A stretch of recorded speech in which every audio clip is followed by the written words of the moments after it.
And our Prophet ﷺ has shown us and told us what the rights of the children are. Because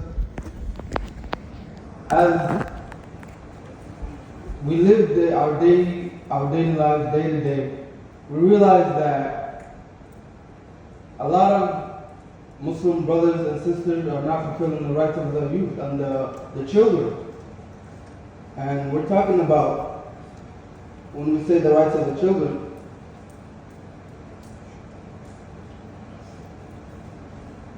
choosing a good name for them, choosing a righteous spouse for them, teaching them the Quran. And our Prophet ﷺ said, every one of you is responsible and will be questioned about his responsibility. A ruler is responsible and will be questioned about his responsibility. And a man is responsible for his family and will be questioned about his responsibility. A woman is responsible for her husband's property and their children and will be questioned about her responsibility. Every one of you is responsible and will be questioned about those who are placed under their responsibility. Allah subhanahu wa ta'ala in Surah Al-Tahrim says,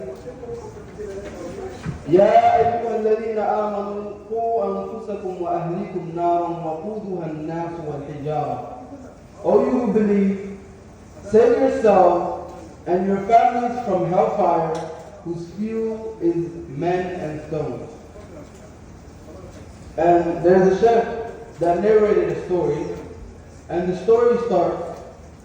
He said that I witnessed firsthand regarding this matter. The first, a Muslim man came to me to ask for advice regarding his family. The situation was that his 16-year-old daughter told him that she intends to follow the Christian faith like her mother. He said, that surprised me, and I asked him, have you fulfilled your duties at home as a father? Have you fulfilled your duties at home as a father? And he replied, I have fulfilled my responsibility towards my family, tried my best to offer a good life for them by bringing them a good house, a nice car, and enough money in the bank. I asked the man again, the sheikh said, have you fulfilled your duties towards your daughter as a Muslim by teaching her Islam and being a good example for her to follow? He answered, I haven't. I haven't got any time to sit with her and talk about these things. I will do them later. True story. But it's too late now. The man started to cry, and unfortunately, I had no solution for him. So the sheikh, he had no solution for him. Why? Because he was so busy running towards the dunya for what? To make sure his family lived in a nice house. His family got a nice car. His family got a nice, good amount of money in the bank. Why? For fear of when he dies, they have something. In reality, his daughter wants to become like his mother, or her mother, a Christian. So what does that say? All is lost, because if deen is out of the picture, everything else is out of the picture. We have to realize that. If deen is out of the picture, everything else is out of the picture.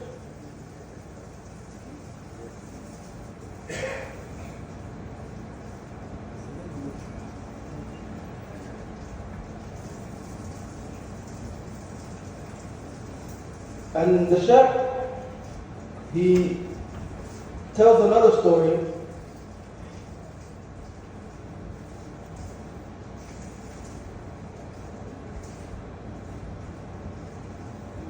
He said the second case was a funeral of a man in the masjid. And he said, we were about to pray janazah, the janazah prayer. The son of that man came crying and said, I would like to pray for my father, but unfortunately, I can't do that because I don't know how to perform wudu or prayer. But there wasn't enough time. There wasn't enough time to teach him. So he had to sit out during the janazah prayer. His own son cannot pray for his father. Why? Because he doesn't know how to perform the wudu and he does not know how to pray the salah. So, how unfortunate that this man did not have time to teach his son how to perform wudu or pray. And now his own son was unable to perform janazah prayer at his father's funeral. Imagine that. He said, then I looked at the coffin of the man and said to myself, if that man had taught his son, if that man had taught his son how to do wudu and pray, he would have been replying, he would have been reaping the reward of it now at his time of utmost need. Because when Allah subhanahu wa ta'ala takes the life of a father away, a Muslim father and a mother, they need the du'as of their children. Because we are in our grave and we need du'as from the children that we left behind. Now, if our main priority was just to protect them financially and send them to places where they could lose their iman, right? And us ourselves, we're not even practicing, that doesn't work out. Nothing plays out. Because if I'm not practicing, how do I expect my child to practice? If I'm not practicing and I don't teach my child about wudu, about prayer, about how to make dua, about the different aspects of deen, how do I expect them to make dua for me? On top of that, how do I expect them to be protected? Because deen is a protection. And whoever stays within the realm of this protection, Allah subhanahu wa ta'ala, by the will of Allah, he will be protected in this world and in the next world. And whoever gets out of this protection, in this life you will have a hard time, a hard life, and in the next life you will realize that it's even worse. Why? Because in the next life, nothing ends. Everything is forever. And this is the phase. This is the phase, and our Prophet ﷺ advises us, be in this world as if you're a traveler. As if you're a person who's crossing a path or a traveler. So, we establish, as far as we forget about our children, we forget about the etiquette, and we forget about our Prophet ﷺ and the sunnah he displayed to us. What if you go outside today, you will see this example.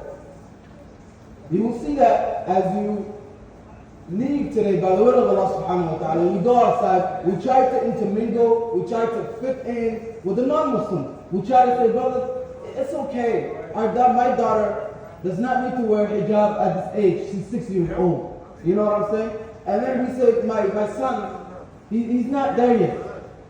And then like this, our time passes by.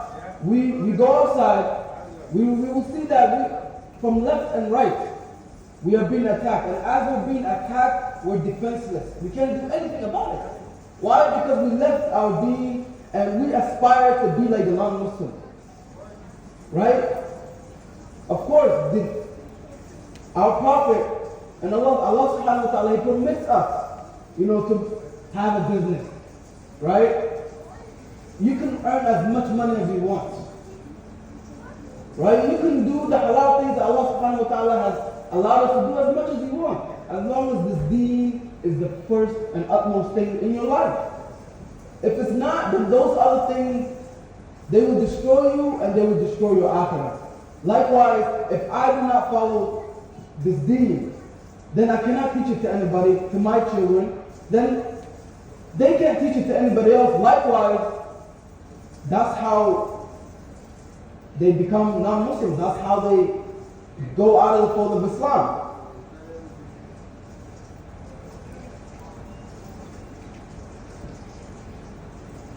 And the Shaykh, he said, these are not the only cases I've witnessed. I have seen many similar stories that have happened in many countries. Brothers and sisters, we have to be very concerned about these situations because they are very dangerous to Muslims and the Muslim community. For those people who are going to tell us, for those people, we are going to tell a story that happened at the time of Umar ibn al-Khattab. A man came to Umar radiallahu anhu complaining of the undutifulness of his son. He's saying his son is disobeying him. So Umar radiallahu anhu summoned the son to question him about the complaint. When the son came, Umar radiallahu anhu asked him about his disobedience and undutifulness to his father. The son said to Umar, O Amirul Mu'mineen, O the leader of the Muslims, do children have any rights over their fathers? Do children have any rights over their fathers? Umar radiallahu anhu replied, yes. Children do have rights over their fathers. The son said, what are they then? What are they? Now, brothers and sisters, I encourage you to listen carefully to what they are, because it's very important. And we have to question ourselves, do we follow these rights of the children? Question ourselves. And as a result of us not following it, is that the result of why our children are having a hard time accustoming to the deen? Umar radiallahu anhu said, the father has to choose a good mother for his children. A good mother for his children. Of course, there are brothers out there, they in themselves are not good and they need work. But the righteous brother has to choose a good mother for his children. Even if we need work ourselves, you got to choose a good mother for your children. Why? Because when you are away from the home, who's teaching your children? When you are at work, who's teaching your children? Right? The Quran, the Hadith, the etiquette, the character of the Prophet ﷺ. When you are away from home, your wife is the one that's teaching your children. And if you do not have a wife that's righteous, that knows something about deen, and you yourself are spending 8 hours at work to 12 hours, forget about it. It's not happening. Your children are not going to go to the right path except if Allah will. It's an effort from both the husband and the wife to teach, to co-parent and teach the children. And the first right, if you break it down, everything else breaks down.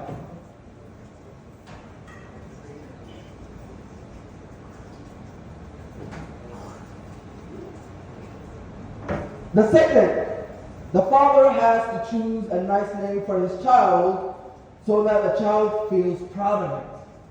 As we know today, a brother named Muhammad, and this is not an attack on anyone specific, will shorten that name and call himself Mo.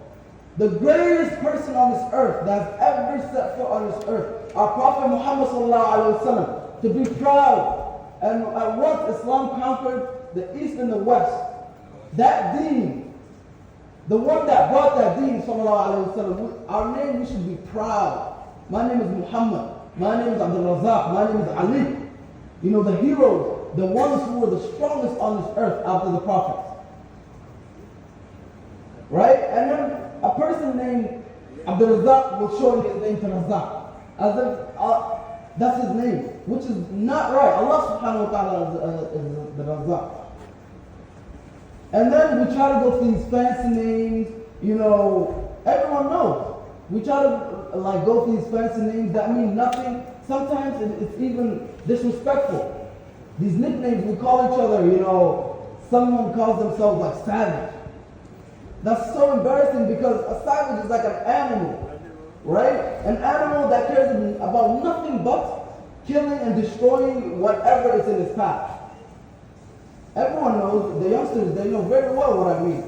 And we have to be proud of the name we get. And us as parents, they have a right upon us for us to name them good names that they can be proud of. And the youth, you have to be proud of your name. How can you be proud of your name if you don't know the history of it? We have to search up the history of Ali radiallahu anhu, of Umar radiallahu anhu. Who are these people? These are the people that once, when you go to school, they will teach you about the Persians and the Romans. And guess who they were defeated by? The Muslims. They will never teach you that. Why? Because they want Islam to be down and for their history to be up. But in reality, when Islam came, those empires were at the mercy of the Muslims.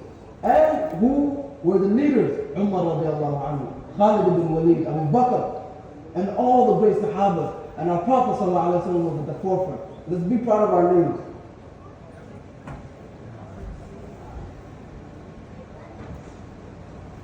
And ta'aleem, to teach them. To teach them. We have to teach our children the lawfulness and the unlawfulness of things. Right? What's right and what's wrong. We have to teach our children.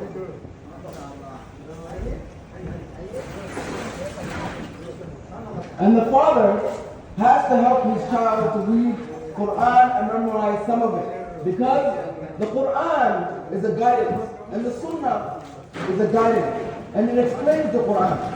Right? If a person does not have the Quran, be assured that person will be lost in this world always. If you see, in today's world, we are in danger. Why are we in danger? Because things that 10 years ago, just 10 to 15 years ago, that completely made no sense, that a person would never think of doing these things or acting or think about these things are happening today. And what's the way to combat that?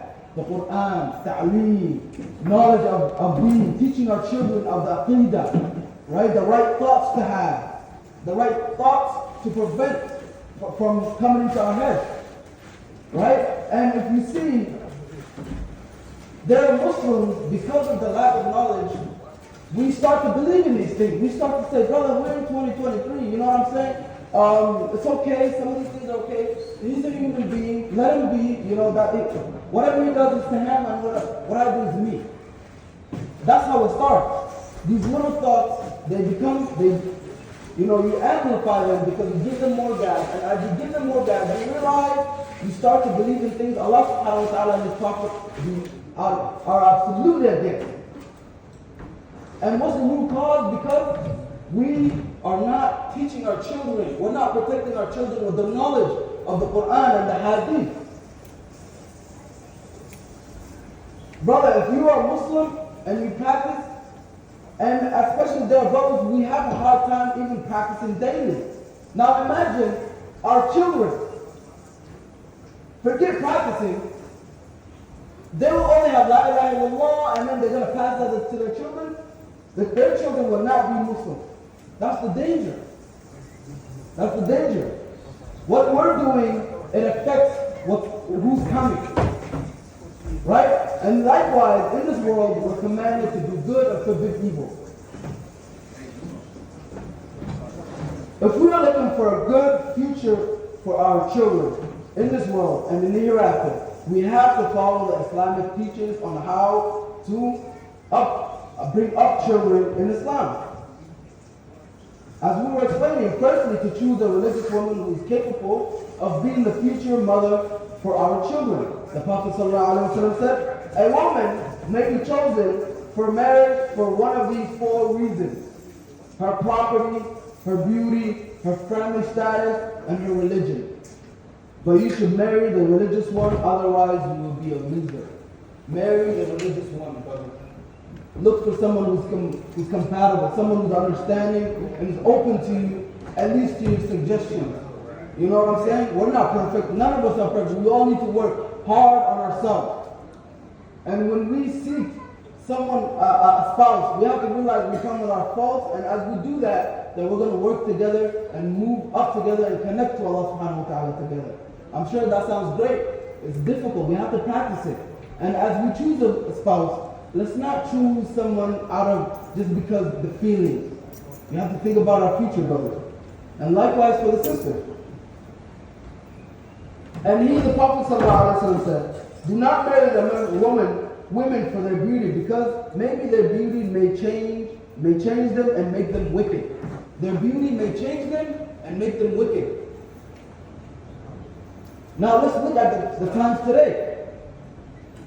A lot of us have social media. It's happening. It's all about what? The beauty. It's all about the look. There's nothing inside the heart anymore. So if we look for the one that's Allah subhanahu wa ta'ala, accepts and approves of, may Allah subhanahu wa ta'ala make her righteous for us as well. And we grow together. And our Prophet sallallahu alaihi wasallam added, and do not marry them for their wealth, because maybe their wealth will make them oppressive. Right? But marry them for their religion.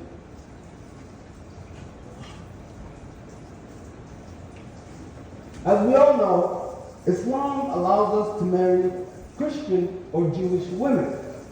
Now the brother will explain, what are the conditions though? If you are allowed, of course, but if you take the precautions, the proper precautions, you can protect yourself from marrying someone that's not going to raise your children in a proper way, meaning a Jew or a Christian. But he says, but that's when we are living in an Islamic country, or when we have enough power to keep Islam as a religion for us and for our children, and to hope one day that the wife will become Muslim too. The first condition is it's a Muslim country. Right? And the second is that we have enough power to keep Islam as our religion. Now imagine a brother, I'm having a hard time myself, and I'm going left and right, not praying on time, can't even read the Quran, don't even know Al-Baqarah, and I marry a Christian woman. How does that look? Does not look right. It does not look right, because once you get in there, she starts to influence you. And then, next thing you know, you get divorced. Who's taking the kids? She's going to take the kids, most likely. Then what? Your kids become Christian or Jew. Let's avoid that, brother. But if we are under non-Islamic law, it's too dangerous for us and for our generations to marry non-Muslims, because if any problem occurred between the married couple, the non-Muslim wife will claim the custody of the children, and they will follow her tradition, and we may lose a whole generation from Islam. That is something that Allah subhanahu wa ta'ala will question us about on the day of judgment. And secondly, as we said, when the baby is born, it is from sunnah to call the adhan in his right ear and to call iqama in his left ear. We all know, brothers, we know our condition. How many of us were able to call the adhan and the iqama on our children? How many of us? You barely see that. That's the truth. And if you take one of that right away from your children, Allah subhanahu wa ta'ala will ask you. That's the right of the children. We have to do that, brothers. From here on out, if brothers are having kids, we have to remember to read the iqama and the adhan and the iqama on our children. Remember that. And it's a right. You have to do that on your kids. And then as well, we should also sacrifice a sheep and choose a nice Islamic name for him in order to protect his identity as a Muslim. Right? Slaughter a sheep for our children and also choose a good name for our children. And thirdly, in terms of bringing them in the past 5 years, And then the Sheikh gives advice on how to deal with your children in 7-year span, 3 7-year span, right? And he said, we should heed the example of the Prophet ﷺ. We should play with them for the first 7 years. The first 7 years, play with them. We have, unfortunately, some brothers that, Allah subhanahu wa ta'ala may Allah guide us in them. They treat children and kids as if they're adults. And that shouldn't happen. Kids are kids, play with them, have fun. And then our Prophet sallallahu alaihi wasallam added the example that Muslim rahimahullah alayhi, narrated on the authority of Anas ibn Malik, who said, I have never seen a more kind with the children than the Prophet sallallahu alaihi wasallam. Anas radiallahu anhu also said, the Prophet sallallahu alaihi wasallam has the sharpest sense of humor with children. As adults, let's open up to the children. Let's welcome them. We don't always have to be so grumpy and mean, like it's always raining. Let's be open and friendly, because this is the future. They're the future. We're going to pass away, and as we pass away, as our time gets closer, we have to realize that the next generation, we have to prepare them. And the example, the advice of raising children continues. As we know, the first 7 years is play with your children, joke with them, have fun with them. The next 7 years are to teach the child about Islam and to teach them about what's lawful and what's unlawful and to perform the salat. So after 7 years, till around their 14, teaching our children about Islam, the prayer, the lawful and unlawful things of Islam.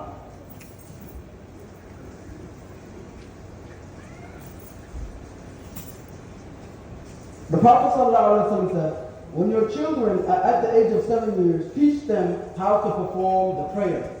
And if they do not perform it at the age of 10, then discipline them. So now we're heading to the next 7, after 14. The next 7 years, 14 and up, deal with them as friends.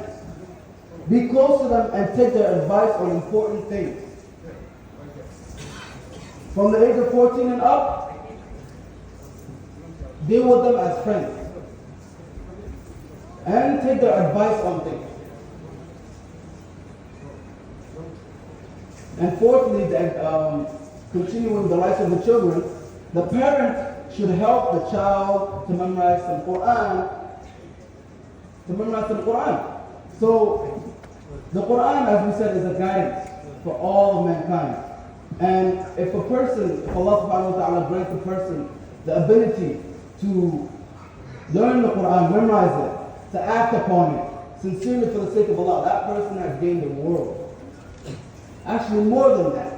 Why? Because no false information can penetrate or touch that person's mind, because Allah has protected them with the information in the Quran, right? And the shaitan will have a harder time on that person because that person is knowledgeable. It's a knowledgeable person.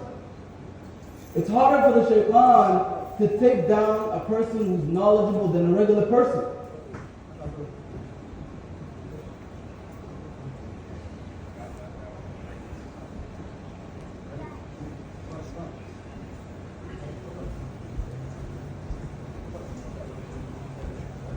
As we come to the conclusion,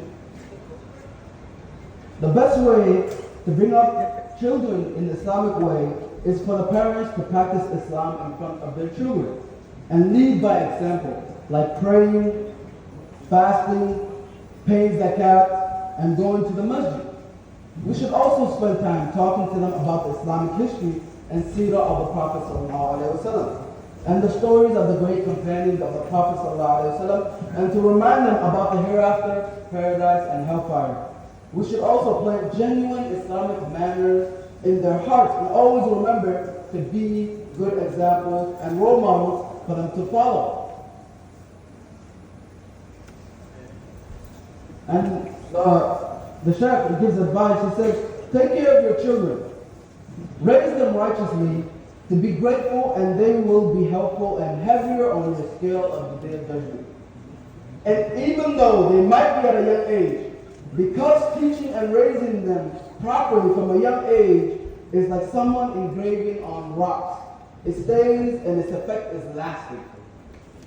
When you take a rock and you put marks on it, you can leave and come back 10 years later, you will see that mark on that rock. It's just like that. When you take care of your children and by the will of Allah, as you sit there, you teach them about the Prophet, you teach them about Allah, you teach them about Salah, you teach them about fasting. These things will last. And sometimes we become impatient. Why? Because it's not kicking yet. You know what I'm saying? Sometimes we work so hard on our children and we give up. No. Things take time. Then you realize at a certain age, 15, 16, all of a sudden they're praying, all of a sudden, they come to the masjid, but it's all that hard work that just clicked at one moment. And then there are some children, mashallah, they're able to do it within day one, and they just keep going until Allah subhanahu wa ta'ala pays their life. Everybody's different, and we have to be patient with our children. And Amr ibn Salama, rahimahullah, said, when I was a young boy, under the care, radiallahu anhu said, when I was a young boy under the care of the Messenger sallallahu alaihi wasallam, and my hand used to go around the dish while eating, he said to the Prophet, the Prophet sallallahu alaihi wasallam said, "Oh boy, say Bismillah and eat with your right hand and eat of the dish that is near you." Then Amr replied, said, "Since that I have applied the instruction while eating." Now how many of us know this sunnah, right? When you eat as a group, it's always best to eat from your side and not to go around, because that's bad etiquette. And to eat, when you eat, say Bismillah. How many of us are teaching our children this? Of course, it's disgusting when someone with greasy hands comes into our area, and mentally we're thinking, man, that's disgusting. But imagine we taught our children this etiquette. We wouldn't have to deal with it, and other people wouldn't have to deal with that. And may Allah subhanahu wa ta'ala grant us the ability to raise our children in a proper manner, and also to grant us the ability for us to follow what we are teaching.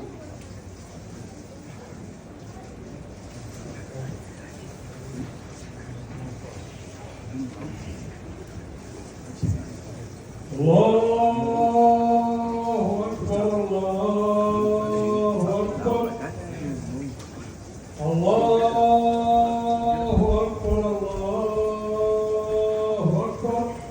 Ashhadu an la ilaha illallah, ashhadu an la ilaha illallah, ashhadu anna Muhammadan Rasulullah. أشهد أن محمدا رسول الله حي على الصلاة حي على الصلاة حي على الفلاح حي